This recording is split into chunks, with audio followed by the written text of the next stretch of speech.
কি গো করি শোনা সে গৌরা বাপ্পা শঙ্কর টানে না দীঘা যাবে বুঝছো, ডাকে রে 2-3 দিনের ব্যাপার যে আর রইব বুঝতে পারছো, বন্ধু বান্ধব আরো ডাকে রে। অনেকদিনও যাইনি, একটু ঘুরতে যাবো আর কি বুঝছো। আইসি হ্যাঁ। তুমি যাবো? হ্যাঁ হ্যাঁ, যাও যাও যাও যাও।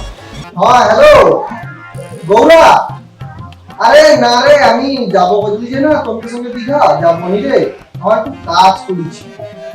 আরে এসে তোর বৌদিকে একটু বাপের দরকে যেতে হবে বুঝছিস, অনেকদিন তার বাপের ধরে যায়নি তো ঘুরতে যাবে বলে। না না না তোর বৌদিকে ভয় পাবো না, আমি ওর বৌদি কোনোদিনও ভয় পাইনি, মাথা খারাপ। বউকে কোনদিন ভয় পাইতে আছে নাকি? বউকে শাসনে রাখতে হয়, বউ যেন নেই শাসন করে। হ্যাঁ সবসময় বউকে শাসনে রাখবি, তুইও তোর বউকে কোনদিন ভয় পাবো নি, ঠিক আছে?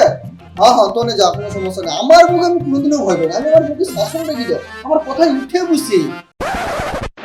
भगवान क्या जुलुम है। জীবন মানে তো যন্ত্রণা, বেঁচে থাকতে বোধহয় শেষ হবে না।